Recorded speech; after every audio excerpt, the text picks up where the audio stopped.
Panginoon. Hallelujah! Palakpakan po natin ang dakilang Diyos na makapangyarihan. Lord of Lords, the King of Kings. Hallelujah! Hallelujah! Praise to you, our mighty King, our Lord and Savior, Jesus Christ. Hallelujah!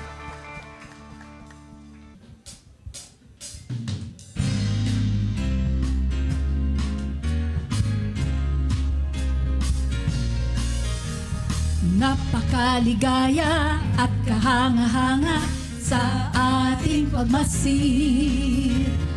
Ang nagkakaisa at laging sama-sama na magkakapatid. Kahit may problema at wala kang pera, di ba't laging masaya? Ganyan na ang buhay kung na kay Jesus, laging may galak sa tuwina. Napakaligaya at kahanga-hanga kung tayo'y nagbabatian. Di nag-iinggitan at walang tampuhan, kundi nagmamahalan. Kay sarap magpuri, kay sarap umawi sa Diyos nating Ama. Tinipon niya tayo na magkalapit upang magkasama. Minsan pa napakaligaya at kahanga-hanga sa ating pagmasid. Ang nagkakaisa at laging sama-sama na magkakapatid. Kahit may ano raw, kahit may problema at wala kang pera, di ba't laging masaya? Ganyan nga ang buhay kung na kay Jesus, laging may galak sa tuwina. Napakaligaya at kahanga-hanga kung tayo'y nagbabatian. Bati-bati lang, di nag-iinggitan at walang tampuhan, kundi nagmamahalan. Kay sarap magpuri, kay sarap umawi sa Diyos nating Ama. Tinipon niya tayo ng magkalapit upang magkasama-sama. Minsan pa, napakaligaya at kahanga-hanga sa ating pagmasid. Ang nagkakaisa at laging sama-sama na magkakapatid. Kahit ano raw, kahit may problema at wala kang pera, di ba't naging masaya? Ganyan nga ang buhay kung na kay Jesus, laging may galak sa tuwina. Napakaligaya at kahanga-hanga kung tayo'y nagbabatian. Di nag-iinggitan at walang tampuhan, kundi nagmamahalan. Kay sarap magpuri, kay sarap umawi sa Diyos nating Ama.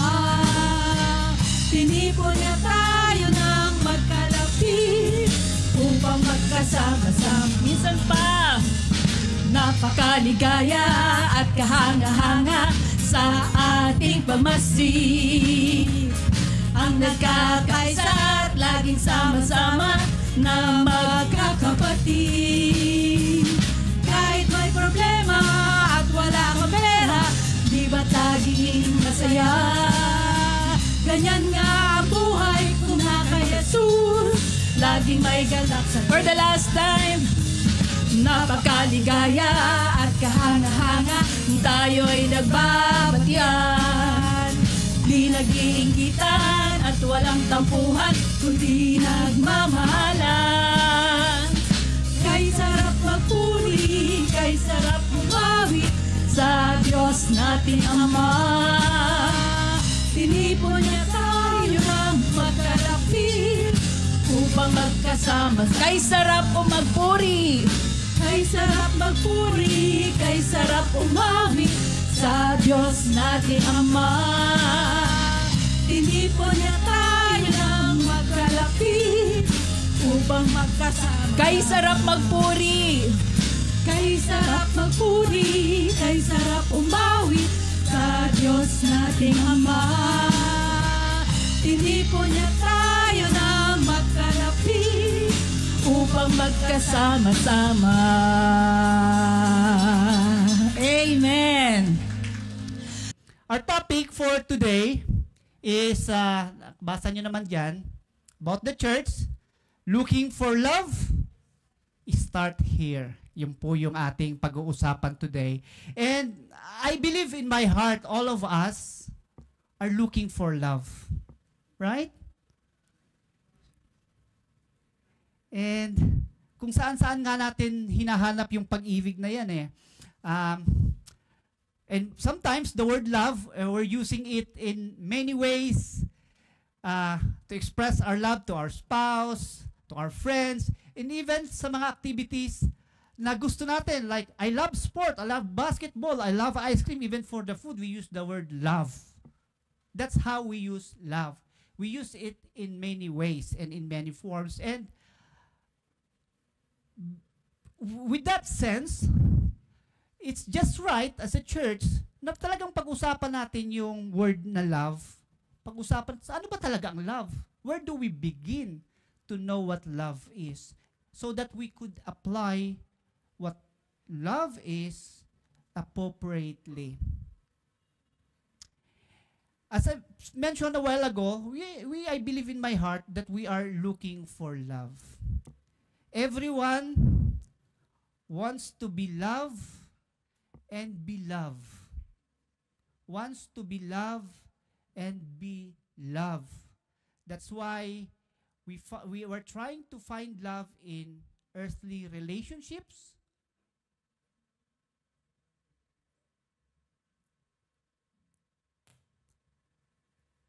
sa kaibigan, sa asawa, and even sa mga co-workers natin na nagsasabi, I love this company, yung co-workers pala ang love niya. Mukhang alam niyo yung viral na yun, ano? Mukhang alam niyo yung kwento ko. Sabi nila, love nila yung trabaho nila. Yung pala, yung co-worker ang love. And sometimes, we associate love doon sa earthly success natin. May kakilala ko talagang tutok na siya na doon sa trabaho niya, no? Hindi na nga umuuwi eh. Talagang, especially mga Hapon, hindi na umuuwi ng bahay, doon na lang sa trabaho. They love their work so much and they find fulfillment sa success nila doon sa ginagawa nila.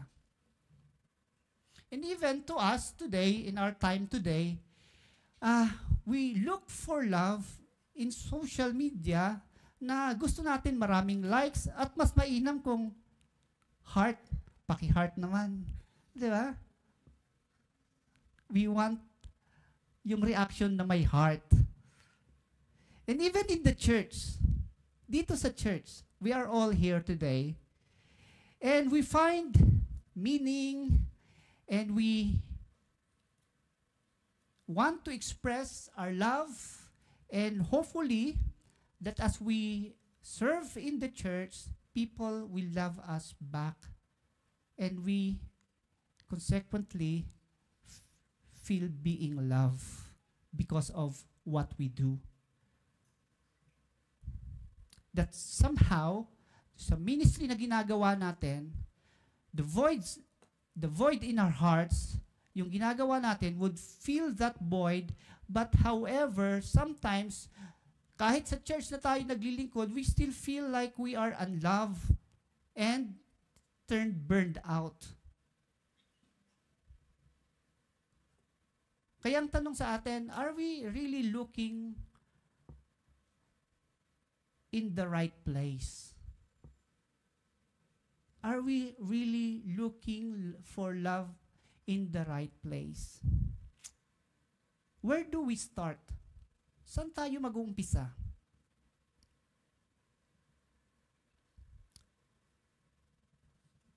Ultimately, if we want to know, if we want to experience true love, we go back to God.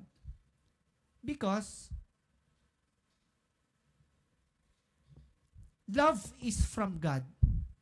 And we can find that in 1 John chapter 4, that love is from God, which means we can never know what love is apart from God.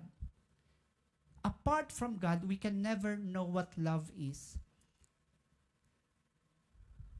We really know nothing without knowing God first, because love is from God. In fact, in chapter 4 of John chapter 4 says, God is love. So apart from God, hindi po natin talaga tunay malalaman kung ano yung pag-ibig. But God manifested or demonstrated His own love towards to us in a way that we can know visibly, we can felt that love in a way na matututunan po natin. God did not put us hanging na hindi natin malalaman kung ano ba talaga ang tunay na pag-ibig. Pinakita niya po sa atin kung ano po yung pag-ibig so that we know how to love well. That is glorifying to God. Buksan po natin. Muna tayo, daanan po muna natin ang Ephesians chapter 5 verse 25 to 27 before we go to 1 Corinthians chapter 13, yung binasa kanina ni Kuya Carl. Ephesians chapter 5 verse 25 to 27.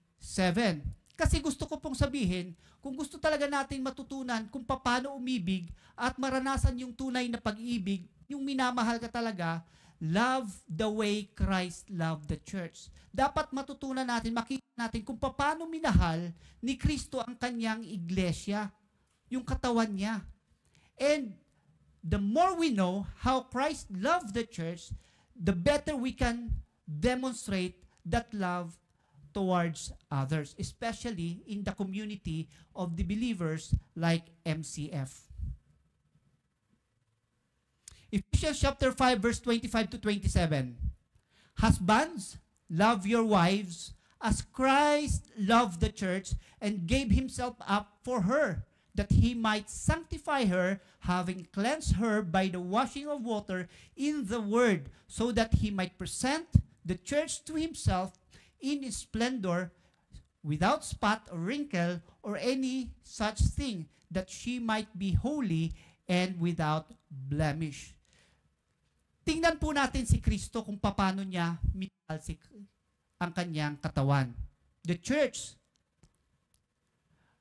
Sa binasa po natin, makikita po natin yung Christ-like love. That Christ-like love is sacrificial. He gave himself up for her. Kung babalikan nga natin yung ating mga previous na pag-usapan, ano bang ibig sabihin ng church?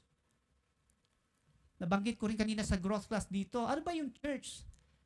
It's a community of believers. Imperfect people saved by grace by a perfect God. Tayo po yun na siyang tumanggap at isinuko ang buhay sa Kanya.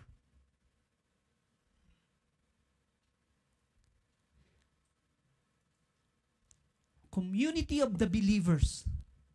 He gave himself up for you and for me. Tayo pong lahat.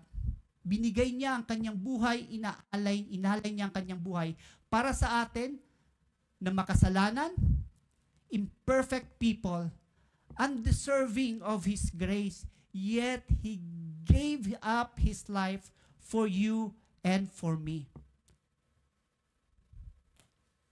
That is the kind of love that we need to know. Kaya ang tanong nga sa atin, can we really do or follow such kind of love that Christ demonstrated on the cross for all of us? Ano pang makikita natin dyan patungkol sa pag-ibig ni Kristo sa kanyang iglesia? Yung pag-ibig ni Kristo nagdadala sa iglesia towards spiritual growth and holiness.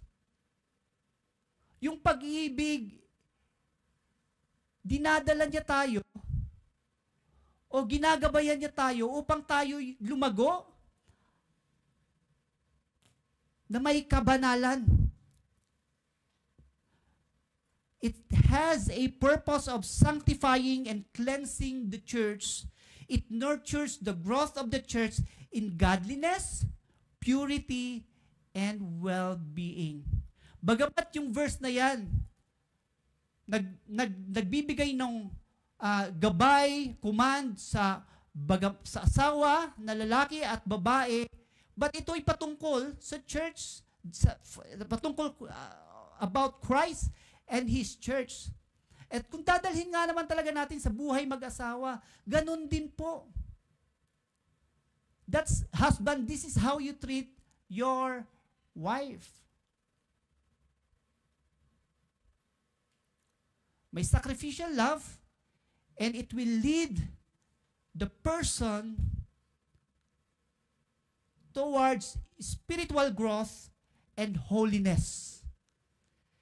And we expand that idea, we have as someone who was saved and loved by the Lord in Christ Jesus has a responsibility to show that kind of love in the community of believers sa mga kapatiran natin na katabi mo ngayon.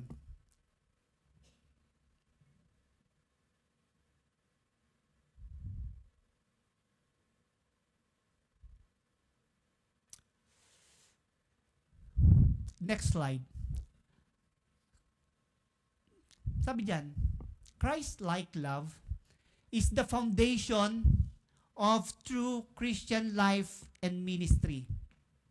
Without it, even the greatest gifts or sacrifices are meaningless. True Christian maturity is measured not by giftedness, but by Christ-like love. Ano pong ibig sabihin po natin?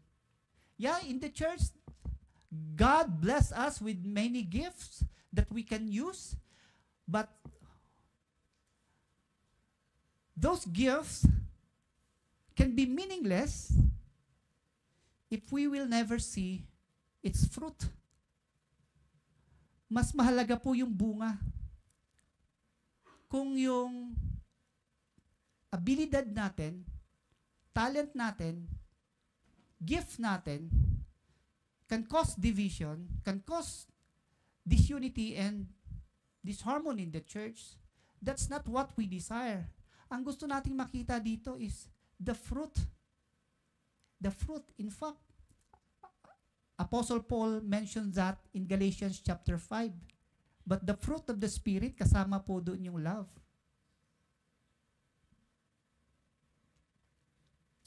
Now, since we're talking about church life, yung binasa po natin kanina na 1 Corinthians chapter 13, it was addressed to Corinthian church by the Apostle Paul. He wrote that letter to the church in Corinth to address some issues. May mga concerns si Apostle Paul. It's not doctrinal, but more on the way we live as a community of believers.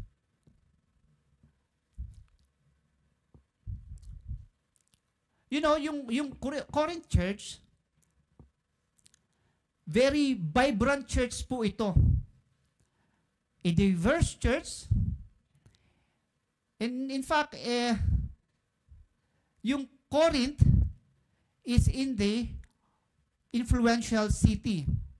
Now, while this church in Corinth have been blessed with many spiritual gifts, may mga problema po. At kasama po yung problema dito, yung mga divisions, nandoon yung pride, at kawalan ng pag-ibig. Kaya sumulat si Apostle Paul to remind them of their true situation, to correct their behavior, and remind them kung ano ba dapat ang true spirituality, ano ba dapat, what true spirituality looks like.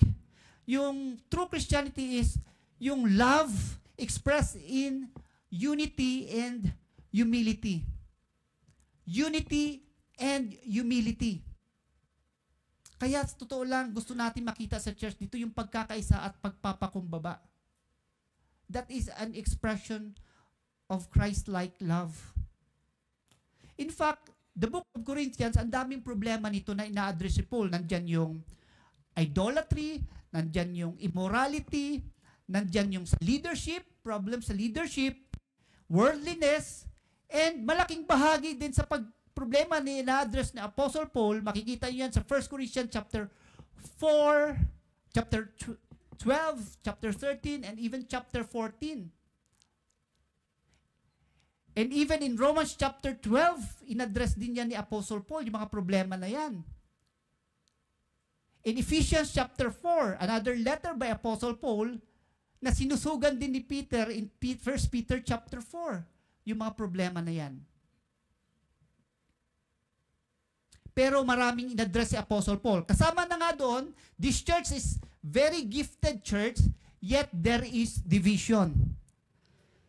Hindi sila pinagkulang ni Apostle ng Lord itong church na to. Unang bahagi ng 1 Corinthians, sinabi ni Apostle Paul na pinagyaman sila ng Diyos sa maraming pamaraanan at they are not lacking any spiritual gift. However, yung blessing na yon naging source of pride and division. Source of pride and division. Kaya nga sa 1 Corinthians chapter 3 verse 1 to 4, let me just read this one. Wala sa slide natin. But I, brothers, could not address you as spiritual people, but as people of the flesh, as infants in Christ. I fed you with milk, not solid food, for you were not ready for it. And even now you are not yet ready, for you are still in of the flesh. For while there is jealousy and strife among you, are you not of the flesh and behaving only in a human way? For when one says, I follow Paul, and another says, I follow Apollos, are you not being merely human? See? Are you merely being human? Now, as I've said a while ago, if we truly know love, if we truly know God, you go back to God, because love is from God. In fact, God is love. Ano pong ibig kong sabihin? Yung pag-ibig po, this is not the kind of love na pinapadama po natin ang pinag-uusapan po nito. This is a love from above. Ibig pong sabihin yan, it's not natural. If I say to you, di ba, sabi ni Jesus, forgive. Di ba?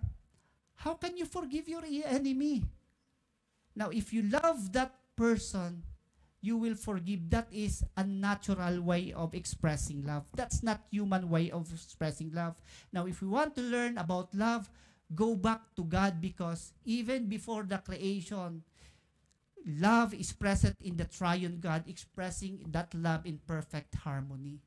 At gusto niyang maranasan ng bawat isa sa atin, yung perfect love na yan na expressed in the triune God before the creation of the world, maranasan natin yung pag-ibig na yon. It is from God. What else we can learn? Merong misuse and misunderstanding of spiritual gift.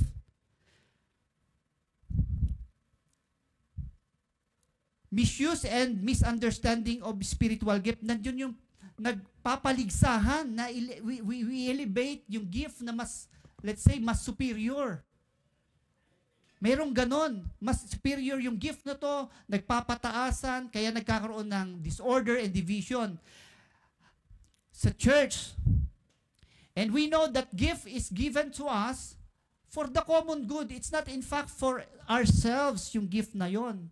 It's for the church to be edified. without exalting one over the other. Merong misuse and misunderstanding about God. Tayo po, sana pantay-pantay lang kahit kakaiba yung kaloob ng Diyos sa atin. We are all servants of the living God.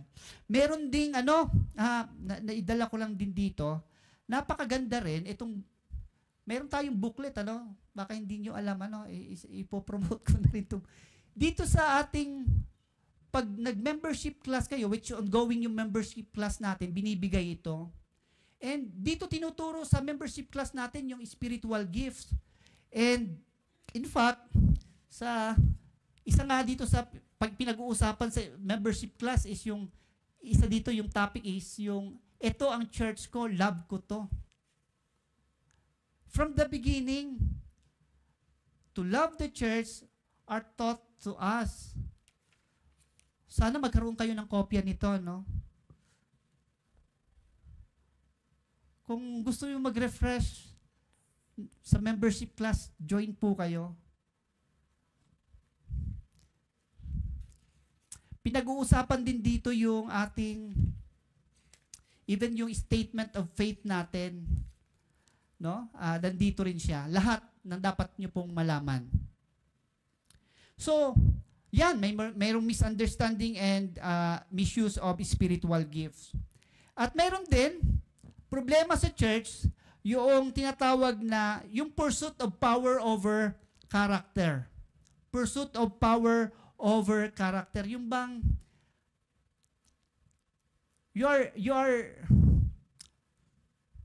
paano ko ba sabihin? Yung position, yung role, mas ginugusto mo yon kaysa ma-develop yung character mo. As we grow in the Lord, we become humble. Nakikita ko nga yun minsan, ito, pag patungkol sa growth, ang naalala ko talaga yung palay eh. Yung palay, di ba? Di ba, pag tinanim yung palay, pag lumaki na siya, at nagkaroon ng bunga, at ang dami nun, bumunga na siya, di ba? Yumuyo ko yun eh. As we grow in the Lord, we become humble. We're not after of the position, but we are after of our character to build each other up. And dahil doon, nawawala yung disunity. Because everyone is exercising humility, pagpapakumbaba. Back ako doon sa illustration sa palay. Habang maliliit pa yung palay, yung katatanim lang, kita mo yung pagkakahati-hati ng lupa, di ba? Ang tawag nun, pilapil ba ang tawag nun? Ha? Oh, yun. Yung tinatakbuhan sa gilid ng pagkakahati. Pilapil ba yun? Oo, yung tumatakbo ka doon para makapunta ka sa lupa mo, dinadaanan mo yun, yung mga hati-hati ng lupa. Yung palay, pag lumago yun, marami ng bunga, yumuyo ko, nagpapakumbaba. Ano po yung nawawala? Hindi mo na makikita yung pagkakahati-hati. Parang isang malaking rice field na lang po siya. Walang pagbabahagi-bahagi. Hindi mo na siya makikita sa community of believers who are humbled, aiming for the unity of the church. Hindi mo makikita yung hati. Wala po yun sa community of the believers. Because we understand that we are all imperfect people saved by the grace. Love is patient and kind. Love does not envy or boast. It is not arrogant or rude. It does not insist on its own way. It is not irritable or resentful. It does not rejoice at wrongdoing, but rejoices with the truth. Love bears all things, believes all things, hope all things, endures all things. Love never ends. As for prophecies, they will pass away. As for tongues, they will cease. As for knowledge, it will pass away. Number 1. Gifts without love are empty. Ika nga, without love, everything is nothing. Walang kabuluhan, lahat yan. Impressive speech, eloquence, mayroong magaling magsalita, very articulate, maarte at makulit. Parang ganon. Articulate. Very persuasive. They have that kind of ability. Di ba? Pag magbebenta sa'yo, ang gagaling magsalita, napapabili ka, di ba? May ganon. Mga scammers, kaya nga na-scam tayo, ang galing, di ba? Na-scam na ba kayo? Ako na-scam na rin. Yung laman ng aking bank account nasimot. Buti na lang yung passbook, dapat may passbook din kayo. Sa passbook walang online transaction eh. So wag kayong maglalagay doon sa yung kayang online. Sa passbook hindi nila makukuha yon kasi walang online, viewing lang sa online. Akala ko tunay. Nayari ako. Ang galing magsalita, parang tagaloob ng bangko. But kahit gaano tayo galing sa pagsasalita natin, sinasabi ni Apostle Paul, and if we have this kind of gift sa pagsasalita, if we are not driven by a sincere love for God and others, it means nothing. If we are not driven by sincere love for others, it means nothing. Even sabi nga ni Apostle, sabi niya, tongues of men and of angels, even heavenly language. Maraming magaling magsalita about the Word of God, the heavenly things, the things of God. Kahit gaano kagaling magsalita, kung walang pag-ibig, it is pointless. It is pointless. Eloquence without love is just noise. Ingay lang po siya. Minsan, pag kumakanta ako sa bahay ng karaoke, nagagalit ang mga anak ko. Ang ingay ko raw. Kasi kumakanta ko minsan sa cellphone ko, tapos nakaganto. Kasi ang naririnig lang nila yung boses ko, ang ingay ko daw. Irritating. Nag-iingay. Parang yung drums daw, kapag drums lang ang tumugtog, wala yung iba, maingay. Ganun po inilarawan ng ni Apostle Paul, yung pag-ibig na ito, noisy. They're just noise. Pangalawa, sabi ni Apostle Paul, if I have prophetic powers and understand all mysteries and all knowledge, and if I have all faith as to remove mountains, but I have not love, I am nothing. I am nothing, he said. Alam niyo po, yung pagsasalita about the Word of God, prophecy, speaking forth of God's Word, mabuti naman yan. Maganda yan. Mabuti yan.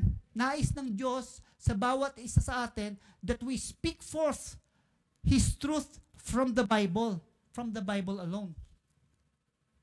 Mabuti po yan. And if we can understand the mysteries in the Bible, in fact, the marriage, yung church, inirawan ni Apostle Paul yun na mysteries. If we can understand mysteries and all knowledge, we all have knowledge, which means we have all the degree in this world. We all have the knowledge and abilities. Mabuti naman yon, maganda naman yon. And if we have, like sabi, if we have faith, as to remove mountains, matinding pananampalataya ito. Pero kung wala daw pag-ibig, it's nothing. Alam niyo po, while we desire na magkaroon ng maraming knowledge, na magkaroon ng faith, na maintindihan natin yung mga mysteries of this world. And we have this prophetic ability. Pero tandaan po natin, yung worth natin, hindi nakadepende doon. Yung identity natin at yung halaga natin sa mata ng Diyos, hindi nakadepende how much we know, how much powerful yung faith natin, yung worth natin nakadepende how deeply we love. How deeply we love. Yung gift of prophecy, for example, is one of the essential gifts kasi ito yung nagsasabi tayo ng mga katotohanan sa mga tao. Pero pag minister po ito na walang pag-ibig, kung nagsasalita lang po kami dito, si Pastor Willie, si Pastor Mix, pastors, nagsasalita lang po dito na walang pag-ibig, wala pong halaga yon. It means nothing. It means nothing. Kung nagtuturo po kayo sa Bible study, sa growth class, sa mga bata, kung wala pong pag-ibig yon, it means nothing. Walang value. Kahit yung pananampalataya mo can move mountains from here to here. It means nothing. It has no spiritual value. It's worthless. It's worthless. Pangatlo, sinabi ni Apostle Paul that gifts without love are empty. If I give away all I have, and if I deliver up my body to be burned, but have not love, I gain nothing. Yung pagbibigay po, maganda yon. Gusto po ng Diyos yun, mapagbigay tayo. That we are generous. Mabuti po yon. In fact, dito pa sinabi, pinakita yung extreme sacrifice. Sabi doon, if I deliver up my body to be burned, nandun nagpapakita yung, not just yung generosity, but nagpapakita ng extreme sacrifice. Talagang ibinigay mo na lahat, pati pamato, ika nga daw. Ibinigay mo na lahat. Pero sabi ni Apostle Paul, kung walang pag-ibig doon, you will never gain anything. Sabi ni Apostle Paul, I gain nothing. Walang ginansya. There is no eternal reward if love is absent. You gain nothing. So number one, matututunan po natin that gifts without love are empty. Are empty. So everything that we do, there must be love. Kung wala pong pag-ibig, huwag nyo na lang pong gawin. Hamon ko po yan sa inyo. Kung ginagawa nyo lang po yung mga bagay-bagay, nagsiserve kayo even in the church, kung wala pong pag-ibig, walang kabuluhan. Huwag nyo na lang pong gawin. Please. Hindi po tayo mga hipokrito. We are God's people. Pangalawa, love is the defining virtue of the Christian life. Yung true love daw is revealed not in feelings or words, but in how we treat others. It is how we treat others. Basahin po muli po natin. Sabi, love is patient,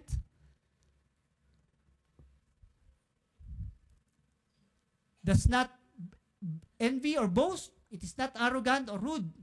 It does not insist on its own way. It is not irritable or resentful. It does not rejoice at wrongdoing, but rejoices in truth. Number one po, sinabi dyan, love is patient and kind. Mapagpasensya po ba tayo? O tayo ang pinagpapasensyahan? Saan po tayo? Tayo ba yung pinagpapasensyahan? Praise God, ba yung nagpapasensya sa atin? Di ba?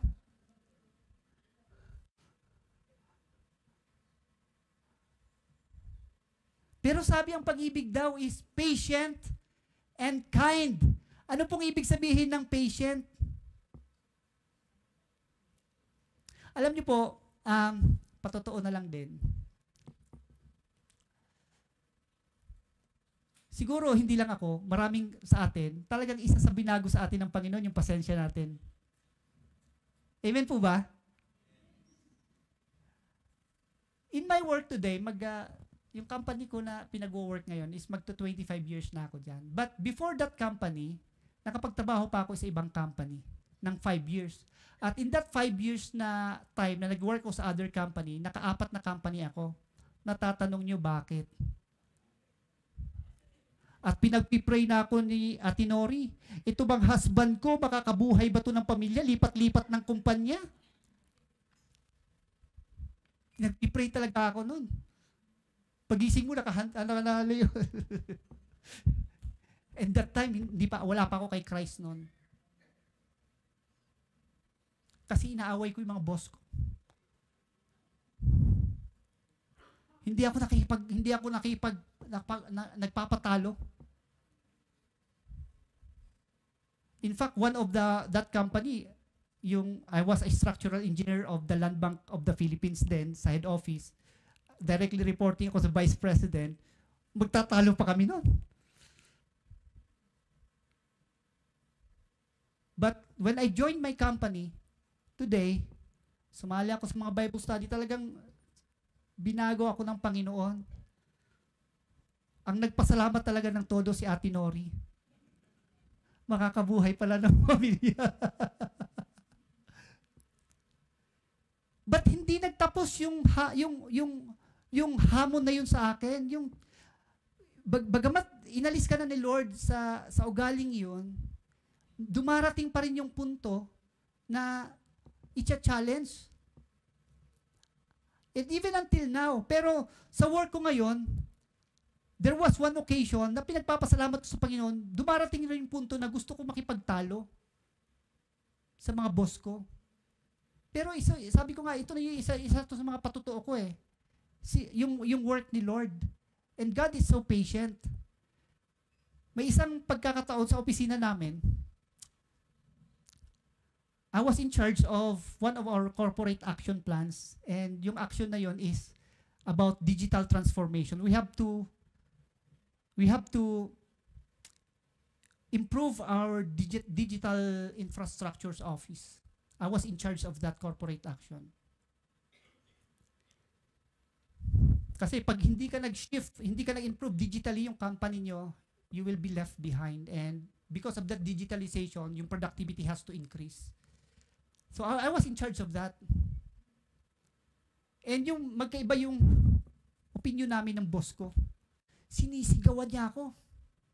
Inaatake niya ako, even personal. Sinisigawan ako na ang daming nakakarinig. And I just responded calmly,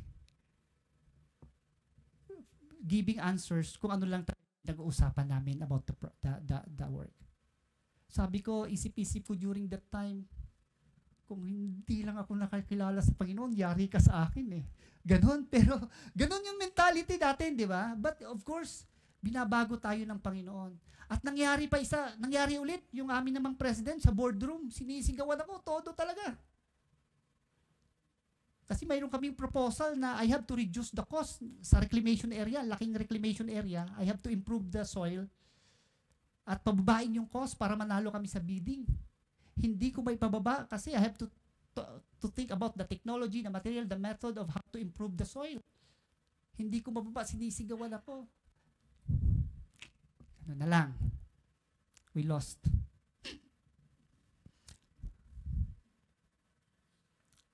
Patient. You have to be very kind. Patience means you endure. Pagtatagumpayan mo yung delays, huwag kang magre-react, i-delay mo muna yung response mo. Kung mayroong problema, may nakasakit sa'yo, you delay. You endure that delay. Even yung hirap, yung hardship, without retaliation, hindi ka gaganti. You delay your response. Be patient. And as you wait, you continue to be kind, doing good. You still do good, even it is not deserved.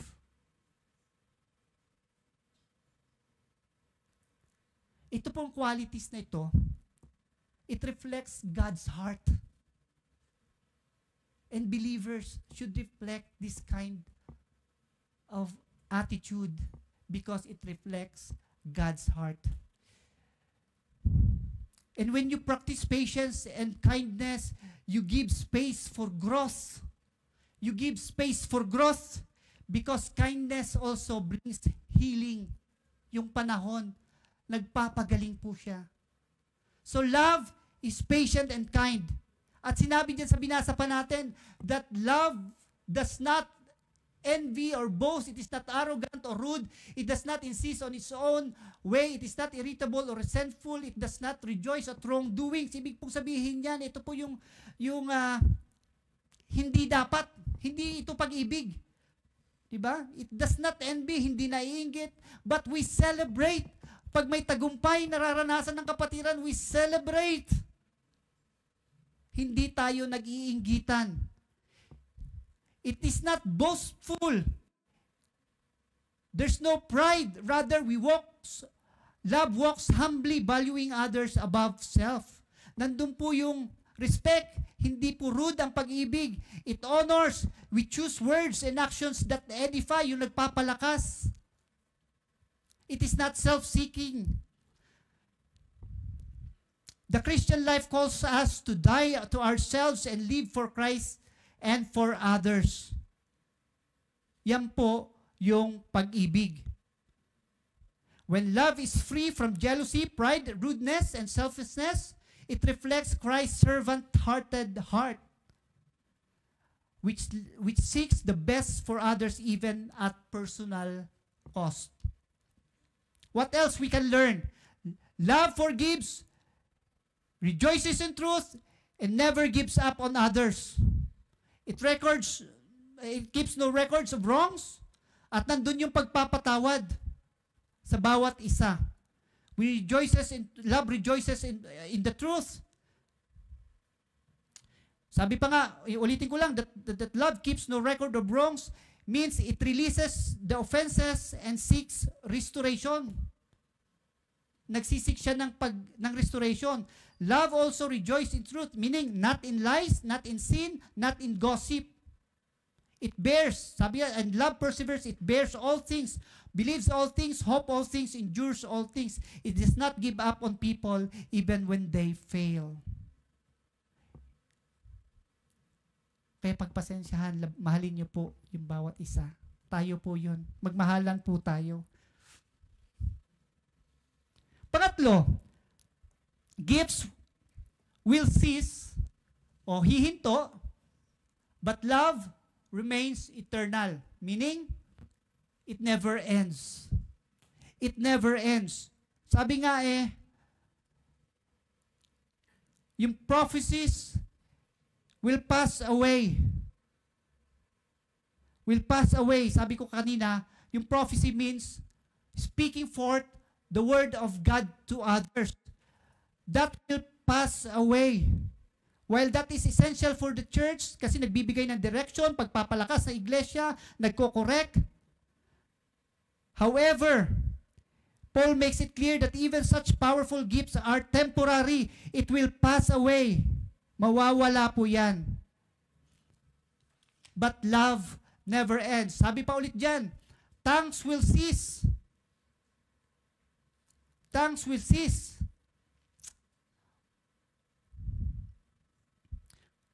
This will cease also, no, yung heavenly language that will cease. But love will remain the language of heaven. Another thing,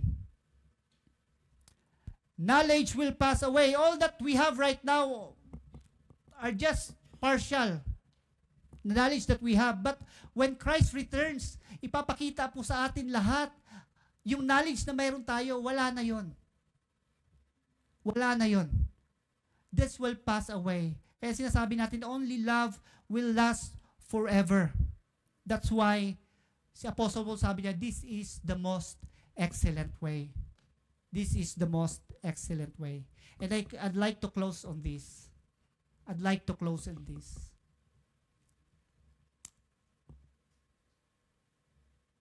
are we looking for love?